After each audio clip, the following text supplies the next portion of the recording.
Tu vois tout le monde se lancer sur les réseaux sociaux, devenir freelance, mais tu ne sais pas comment faire. Dans cette vidéo, on va voir ensemble, étape par étape, tout ce que tu dois mettre en place. Mean bread and butterflies. Oh, yes, of course. Hmm?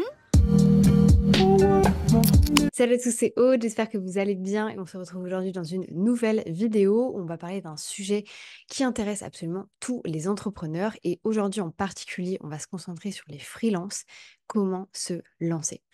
On voit tout le monde commencer à créer du contenu, parler de ses offres, mais toutes ces personnes-là, avant, sont passées par plusieurs étapes. Sauf que ces étapes, personne n'en parle, ou alors il faut acheter des formations. Moi, j'ai envie de vous dire concrètement, de manière très pratico-pratique, tout ce que vous devez faire pour pouvoir vous lancer. Avant qu'on commence, petit point sur qu'est-ce qu'un freelance.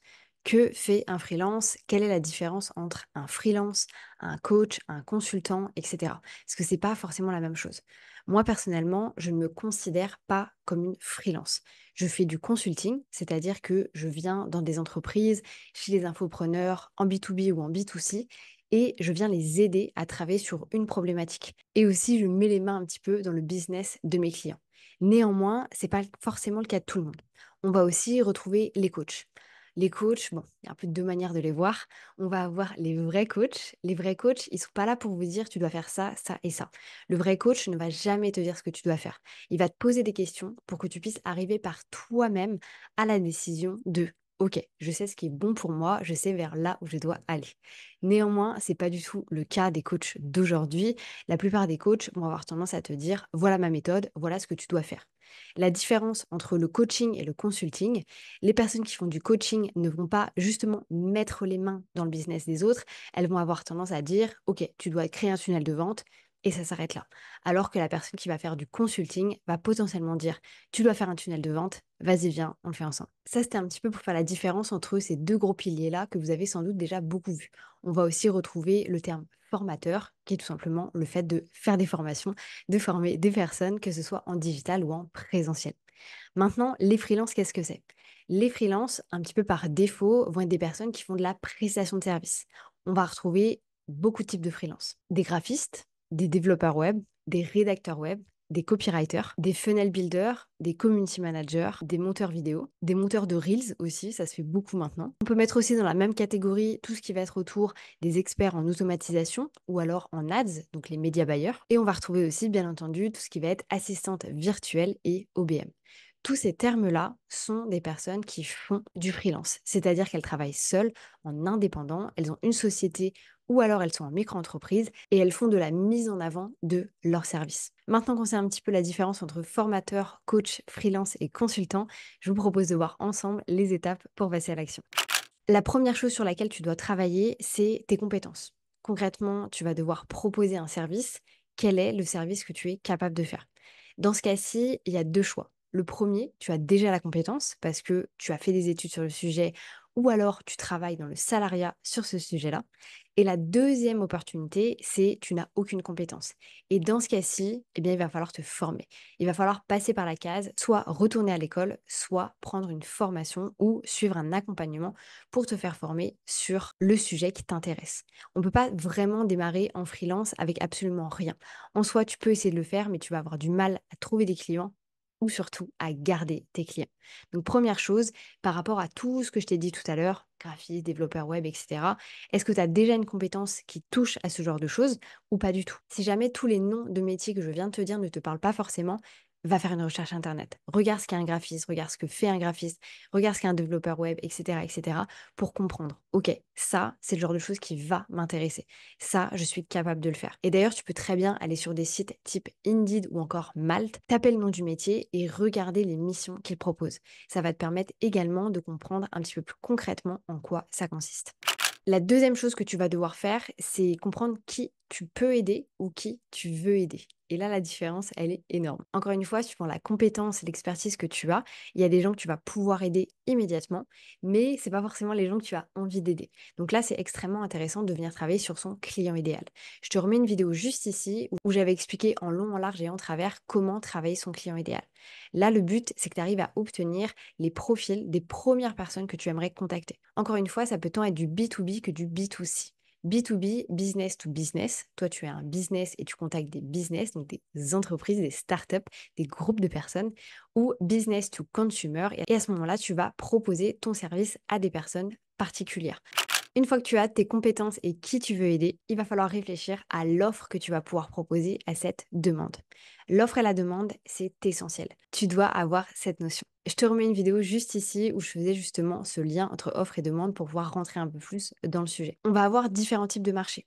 On en connaît trois très importants. Le marché des relations, amoureuses, amicales, familiales, etc. Le marché de l'argent, du fait de faire de l'argent, de devenir plus riche. Et le marché de la santé, d'être tout simplement en bonne santé. Ça constitue aussi la nutrition, le sport, etc. Sur ces trois marchés, il va déjà y avoir des offres. Et dans ces offres, elles ont été créées, et si elles fonctionnent, c'est parce qu'il y a une demande. Donc toi, par rapport à l'offre que tu as envie de mettre en place, il faut que tu comprennes, est-ce qu'il y a une demande? Et pour ce faire, retourne à l'étape d'avant, ton client idéal. Il faut que tu passes du temps à observer ce que recherche ton client idéal. Quelles sont les problématiques qu'il va avoir? Quelles sont les questions qu'il se pose? Et pour ce faire, il n'y a pas 36 solutions, il faut aller discuter avec lui. Tu crées un sondage sur Google Form, tu contactes les personnes par email, par Instagram, par LinkedIn, tout ce que tu veux, et tu vas discuter avec elles pour vraiment comprendre leurs demandes. Il n'y a rien de pire que de passer des mois et des mois, voire des années, à créer une offre sur laquelle il n'y a pas de demande. Parce que tout le travail que tu auras fait aurait été complètement gâché et surtout, tu vas ressentir une frustration énorme.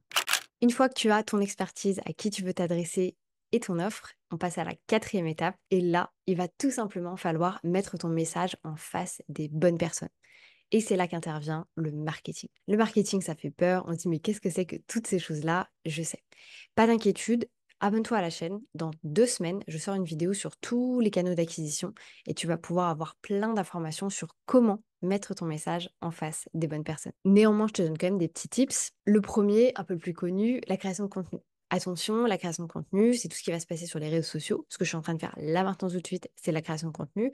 Ce que je vais faire sur Instagram, sur Facebook ou sur LinkedIn, c'est la création de contenu. Néanmoins, c'est une stratégie qui est extrêmement long terme. C'est pas une stratégie unique, c'est-à-dire c'est pas que avec cette stratégie-là que tu vas pouvoir obtenir des clients là tout de suite maintenant. Mon meilleur conseil aujourd'hui, c'est commence dès maintenant. Tu sais pas créer du contenu, tu regardes des vidéos YouTube sur le sujet, tu commences à faire tes premiers posts, tu fais des tests, t'optimises. Tu fais des tests, t'optimises. Tu te formes, tu fais des tests, t'optimises. Il n'y a pas de clé de la réussite. Il faut prendre une méthode, il faut essayer, il faut optimiser. La deuxième chose, c'est potentiellement de faire ce qu'on appelle du messaging. Donc là, en fait, c'est d'aller contacter des personnes directement sur leurs réseaux sociaux. Encore une fois, que ce soit LinkedIn, Instagram, Facebook, c'est vraiment à toi de choisir. Mais le but ici, c'est vraiment de pouvoir comprendre encore une fois si ton offre va pouvoir plaire. Donc, aller la confronter à d'autres personnes. Bien entendu, ça se fait pas en mode coucou, est-ce que tu veux acheter mon offre? Ça se fait de manière petit à petit. En fait, c'est faire de la prospection par message. Mais c'est une très bonne technique pour pouvoir vraiment comprendre, ok, est-ce que ce que je suis en train de créer va pouvoir plaire? Et ça, vraiment, mon conseil, c'est, et d'ailleurs, c'est le même conseil qu'absolument tout le monde, mets-toi des targets. Tous les jours, je contacte 10 personnes. Tous les jours, tous les jours, tous les jours, tous les jours. En fait, souvent, on a cette tendance de dire oui, mais non, parce que j'ai peur de le faire, parce que c'est pas ça qui va m'apporter des résultats, etc. En fait, quand tu vas rentrer dans le business en ligne, quand tu vas rentrer dans un business classique, tu vas te rendre compte que tout ce qui est intéressant, c'est l'analyse des datas. Sauf que l'analyse des datas va te permettre d'avoir différents types de pourcentages. Et en fait, on se rend compte que très souvent, quand on montre notre offre, peu importe le produit, à X personnes, on va toujours avoir, et c'est le but, un certain pourcentage qui va venir acheter, qui va venir télécharger, qui va venir regarder. Et en fait, la question qu'on a ici, c'est déjà de connaître ce fameux pourcentage, par exemple 30%. Sauf que si toi, tu cherches à avoir 5 clients, tu sais que pour avoir ces 5 clients, c'est un taux de 30%. À ce moment-là, à combien de personnes il va falloir que tu parles de ton offre? Donc, plus tu parles aux gens de ton offre, plus tu essaies de comprendre leurs besoins, leurs envies, leurs demandes, plus tu vas avoir de possibilités de trouver ces fameux clients. Les clients ne vont pas venir à toi. En fait, ce qu'il faut se dire, c'est que dans la vie, tout se passe sous manière de proposition. Soit tu proposes quelque chose à quelqu'un, soit la personne va venir te proposer quelque chose. Sauf que si toi, tu es toujours en attente de j'attends que quelqu'un vienne me proposer quelque chose, il va absolument rien se passer. Donc à toi de prendre les rênes et d'aller proposer ces choses-là. Tu peux aussi également aller sur les groupes Facebook. Moi, personnellement, c'est comme ça que j'ai trouvé mes premiers clients. Donc, j'allais sur les groupes Facebook, des thématiques qui m'intéressaient. Je regardais un petit peu les personnes, les questions qu'il y avait, etc. Ça m'a permis énormément de travailler ma demande. Et ensuite, ce que j'ai fait, c'est de contacter des personnes, de mettre mon sondage également pour savoir s'il y avait des personnes voilà, qui voulaient travailler sur leur organisation, etc. Ce genre de choses. Et je me suis retrouvée à trouver des clients extrêmement facilement avec ça. Donc, quand on débute, les groupes Facebook, c'est hyper, hyper pertinent. Maintenant, pour montrer ton message aux bonnes personnes, on va aussi retrouver la prospection. La prospection, je sais, ça fait peur. On se dit, oulala, j'ai pas envie de faire de prospection. Mais parfois, il faut passer par cette étape-là. Encore une fois, ça dépend si tu veux faire du business to business, du business to consumer, B2B, B2C, et où sont tes clients. Est-ce que tes clients sont en attente de prospection? Je te donne un exemple hyper concret avec Daniela. Daniela, c'est une de mes clientes. Elle est formatrice en hygiène alimentaire, donc pour les restaurants, les bars ou encore les micro-crèches ou les crèches. Et pendant des mois et des mois et des mois, elle a créé du contenu Instagram. Il s'est rien passé. Elle a trouvé des clients de temps en temps, mais c'était vraiment pas récurrent et ça lui amenait absolument pas de sécurité. Moi, la première chose que je lui ai dit, c'est OK, mais est-ce que tes clients sont sur Instagram? Est-ce qu'ils sont pas plutôt sur LinkedIn? Et surtout, est-ce que tes clients sont des consommateurs de contenu? Est-ce qu'ils sont pas plus en attente de se faire démarcher? Parce que c'est ça aussi, c'est qu'aujourd'hui, on a beaucoup l'image de ah, faut pas démarcher, faut pas faire de prospection, etc., etc. Mais il y a des types d'entreprises qui ont ce cheminement-là. Ça ne les dérange absolument pas de se faire prospecter et au contraire, parfois, ils attendent de se faire prospecter. Et ça a été clairement le cas avec sa niche à elle. Ce qu'on a fait, c'est qu'on a mis en place un mail type qu'elle a envoyé à énormément, énormément, énormément de personnes. Et aujourd'hui, elle a du taf. Elle a du taf, elle a des contrats, elle a plus vraiment besoin de faire de la prospection ou de démarcher parce qu'elle a assez de contrats pour vivre de son activité. Donc parfois, il faut casser un peu ce truc de il faut absolument que je crée du contenu sur les réseaux, alors qu'en fait, la prospection peut complètement vous suffire. Une autre alternative pour mettre votre message en face des bonnes personnes, c'est aussi d'aller sur certaines plateformes type Malte, Fiverr ou encore 5euros.com. Attention, 5euros.com, c'est plus ce que c'était il y a 10 ans. Vous n'êtes pas obligé de vendre vos informations 5 euros. Vous pouvez avoir des packages. Donc, il y a peut-être un truc qui commence à 5 euros et c'est à moitié votre produit gratuit que vous faites payer. Et par contre, derrière, on va avoir des offres qui parfois peuvent aller jusqu'à 2500 euros, 3000 euros. Aller sur ces plateformes-là va aussi vous permettre de comprendre quelle est vraiment la demande, ce que proposent les gens. Et ça va vous permettre d'avoir votre message, encore une fois, en face des bonnes personnes. Pour ce faire, je vous amène aussi à travailler votre portfolio. Donc, votre portfolio, je ferai une vidéo, je pense, sur le sujet. N'hésitez pas à me dire dans les commentaires si ça vous intéresse. C'est vraiment un document que vous allez pouvoir envoyer aux personnes avec vos projets, ce sur quoi vous avez travaillé. Ça peut aussi, par exemple, être des projets fictifs. Ça, j'en ai pas du tout parlé, mais quand vous faites de la création de contenu, imaginons que vous n'avez pas encore de clients, vous pouvez faire des projets fictifs en vous disant, OK, je suis graphiste, bah, je vais faire un produit fictif où j'aurais mis telle chose et telle chose en place. Vous êtes expert en automatisation, vous faites un projet fictif. Ma cliente veut automatiser l'envoi de son freebie, voilà ce qui va se passer.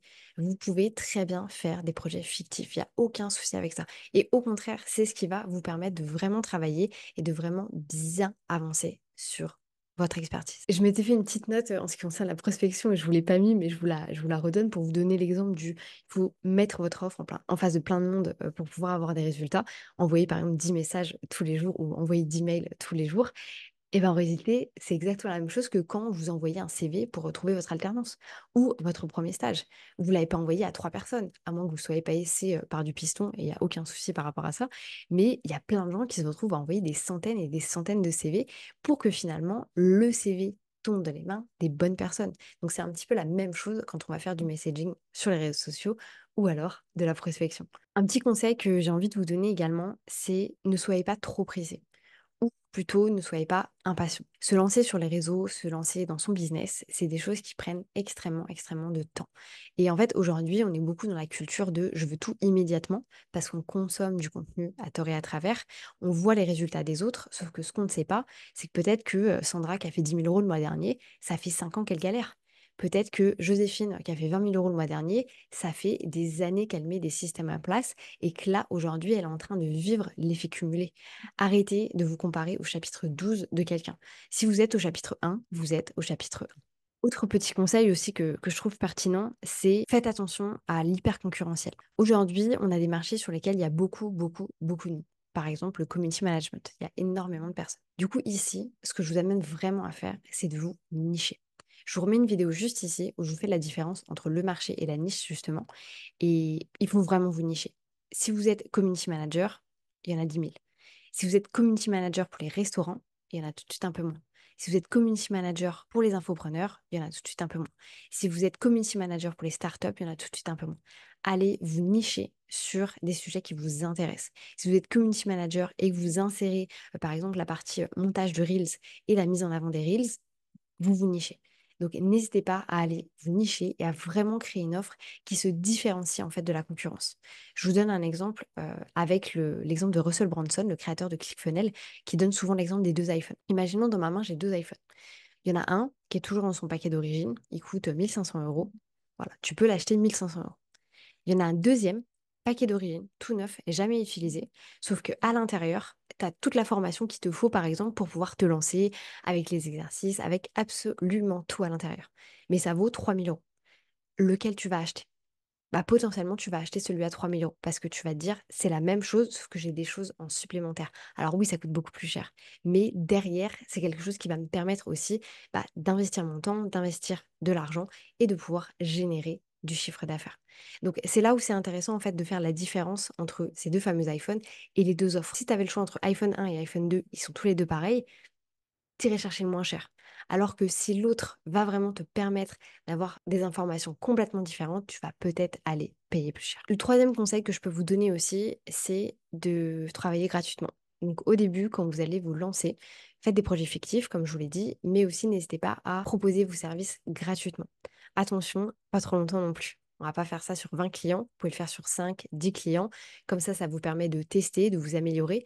Bien entendu, ces personnes-là, le but, c'est qu'elles vous donnent du feedback. Donc, il faut les prévenir en avance de OK, je le fais gratuitement, mais par contre, derrière, tu me donnes du feedback. Et bien entendu, un témoignage pour que vous, ça vous permette d'augmenter en fait la qualité de votre portfolio, votre site web, etc. et de pouvoir gagner en valeur. Attention, je mets un petit bémol par rapport à ça. Faites-le si vous n'êtes pas expert et que vous êtes vraiment en mode j'ai appris une compétence, je me suis formé, j'ai envie de me tester.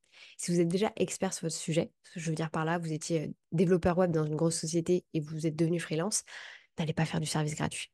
Faites une offre réduite. Par contre, vous pouvez faire moins 50%, moins 70% si vous voulez. Mais si vous êtes vraiment expert sur votre sujet, ne bradez pas vos prix et ne faites pas les choses gratuitement. J'espère que cette méthode en 4 étapes vous aura plu et que ces petits conseils vous auront plu également. Avant qu'on termine, je vous donne rapidement la liste des outils qui pour moi sont vraiment indispensables quand vous vous lancez en tant que freelance. Le premier, un logiciel de facturation type Times, qui est très facile d'utilisation. Ça vous permet de faire des devis et des factures complètement gratuitement. Je vous conseille aussi d'investir dans un réseau social type Instagram ou LinkedIn. Vos comptes seront complètement gratuits. Je vous conseille bien entendu, pour pouvoir créer du contenu, d'investir dans Canva, version gratuite ou version pro, à vous de voir. Pour pouvoir faire vos appels clients, appels de découverte, etc., ce genre de choses, Google Meet ou Zoom. Google Meet 100% gratuit et rattaché à Google Agenda, donc très pratique. Pour pouvoir faire le planning, donc que les personnes puissent booker des appels avec vous complètement gratuitement, je vous conseille Z-Call. Ça va vous permettre d'avoir différents plannings de rendez-vous et les gens pourront booker directement. Et pour terminer, pour votre organisation, bien entendu, je vous conseille d'aller sur Notion. Si ce n'est pas déjà fait, rejoignez-nous dans le deuxième cerveau, c'est ma template. Vous avez toutes les informations pour pouvoir vous organiser et réaliser vos objectifs. J'espère que cette vidéo vous aura plu, que ça vous aura permis de comprendre un petit peu mieux les étapes par lesquelles on peut passer pour se lancer en tant que freelance. Moi, je vous retrouve si vous avez déjà votre expertise à l'intérieur de Get Your Launch Done. C'est mon programme en ligne qui vous apprend à créer votre offre, communiquer sur les réseaux sociaux, créer votre tunnel de vente et pouvoir passer à l'action. C'était Aude, je vous souhaite une bonne journée, une bonne matinée, une bonne soirée, peu importe quand est-ce que vous allez regarder cette vidéo et je vous dis à bientôt pour une nouvelle vidéo.